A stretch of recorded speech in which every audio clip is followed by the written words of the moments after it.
Assalamualaikum warahmatullahi wabarakatuh. Saya Nazifa Septian dengan NIM 2008241 dari kelas 3A Prodi Teknik Komputer Kampus UPI Cibiru. Kali ini saya akan menjelaskan mengenai memori virtual.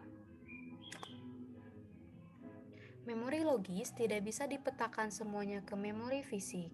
Walau dynamic loading dapat melakukannya, tetapi pemetaan secara keseluruhan tidak dapat dilakukan pada waktu yang sama ke memori fisik. Memori virtual merupakan suatu teknik yang memisahkan antara memori logis dan memori fisiknya, di mana hanya bagian dari program yang perlu saja yang berada di memori fisik, yaitu saat dilakukan eksekusi.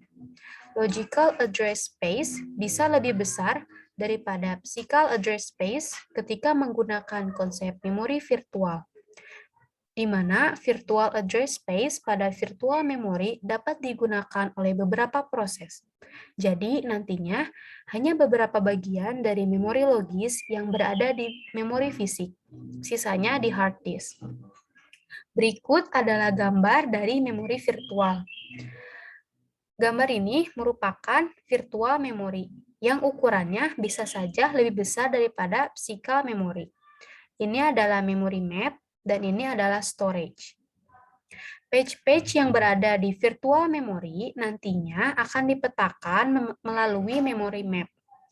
Apakah posisi dari page tersebut akan dipetakan ke physical memory atau RAM, atau akan dipetakan ke storage atau hard disk? Beberapa keuntungan dari memori virtual. Yang pertama, lalu lintas I/O menjadi lebih rendah. Yang kedua, berkurangnya total memori fisik yang dibutuhkan karena memori virtualnya bisa lebih besar. Yang ketiga, meningkatnya respon karena tidak deadlock, yang ada kaitannya dengan penggunaan memori. Yang keempat, bisa bertambahnya jumlah user yang dapat dilayani. Yang kelima, daya tampung memori yang melebihi dari memori utama yang tersedia. Tentu saja, program yang dijalankan akan semakin banyak. Implementasi memori virtual. Memori virtual digunakan pada multiprogramming. Memori virtual dapat dilakukan dengan cara demand paging. Selanjutnya, kita masuk ke pembahasan demand paging. Tidak semua program harus dimuat semua ke memori fisik atau RAM. Hanya program yang diperlukan saja. Permintaan pemberian page menggunakan konsep swapping. Page hanya akan di-swap ke memori utama jika benar-benar diperlukan. Jadi, ketika terdapat perintah yang dikirim ke proses tersebut atau ketika proses tersebut membutuhkan eksekusi. Program swapper yang digunakan adalah lazy swapper, di mana lazy swapper tersebut tidak pernah melakukan swap page ke dalam memori sampai page benar-benar diperlukan. Istilah swapper berarti memanipulasi seluruh proses sehingga swapper yang khusus berhubungan dengan pages bernama pager. Berikut adalah gambar dari demand paging. Ini adalah main memory atau memori utama dan ini adalah storage-nya. Pada demand paging, page-page yang berada di main memory akan ditempatkan di lokasi akan di-swap out ke storage yang nantinya ditempatkan di lokasi yang berdekatan di dalam storage. Misalnya, pada program A terdapat 4 page, yang selanjutnya akan ditempatkan atau dilokasikan ke storage yang nanti letaknya itu berdekatan, yaitu letaknya ada di lokasi 4, 5, 6, dan 7. Begitu juga dengan program B, terdapat 3 page dan lokasinya berurutan juga, yaitu di lokasi 17, 18, dan 19. Pager hanya akan men-swap in atau swap out page yang dibutuhkan saja, tidak semuanya. Jadi, jika page dibutuhkan, maka sistem akan menunjuk ke page tersebut. Tetapi belum tentu semua dimuat ke memori fisik. Terdapat dukungan perangkat keras yang dibutuhkan untuk demand paging, yaitu page table. Page table berisi valid, invalid bit. Kondisi valid terjadi ketika page berada di memori fisik semuanya, atau page ada, tetapi tidak semuanya. Sebagian masih berada di disk. Invalid terjadi ketika page tidak ada di memori fisik. berarti lokasinya berada di storage atau hard disk. Memori sekunder digunakan untuk menyimpan proses yang belum berada di dalam memori fisik. Memori sekunder bisa berupa hard disk atau storage apapun.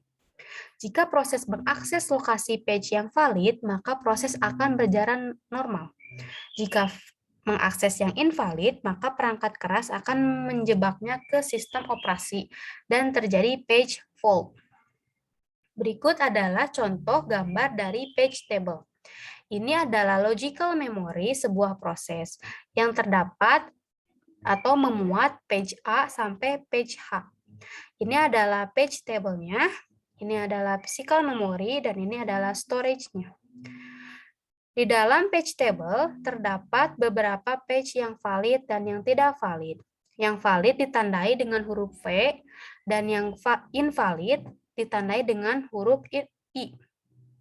Jika valid, maka page tersebut berada di frame physical memory.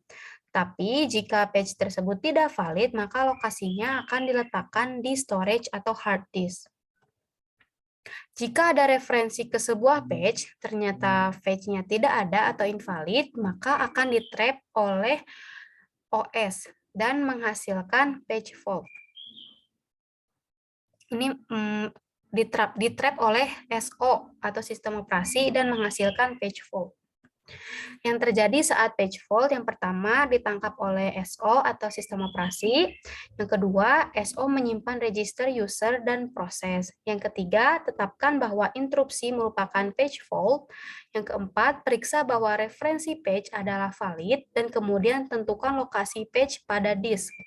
Kelima, baca disk, cari frame kosong. Yang keenam, selama menunggu pencarian, alokasikan CPU ke proses lain dengan menggunakan penjadwalan CPU. Dan yang ketujuh, jika pencarian selesai, terjadi interupsi dari disk bahwa I/O selesai. Jika tidak ada frame yang kosong pada memori fisik yang akan digunakan oleh proses baru, maka dilakukan page replacement. Caranya yaitu jika tidak ada frame yang kosong, cari frame yang tidak sedang digunakan. Lalu kosongkan dengan cara menuliskan isinya ke dalam swipe space dan mengubah semua table sebagai indikasi bahwa page tersebut tidak akan berada di memori lagi. Yang dilakukan saat page replacement, yang pertama, mencari lokasi page yang diinginkan pada disk, yang kedua, mencari frame yang kosong. Jika ada, maka gunakan frame tersebut. Jika tidak ada, maka kita bisa mengosongkan frame yang tidak sedang dipakai, tulis page yang telah dipilih ke disk, ubah page table dan frame table. Membaca yang diinginkan ke dalam frame kosong yang baru, ulangi user process dari awal. Sekian penjelasan dari saya. Mohon maaf apabila banyak kesalahan. Semoga bermanfaat. Wassalamualaikum warahmatullahi wabarakatuh.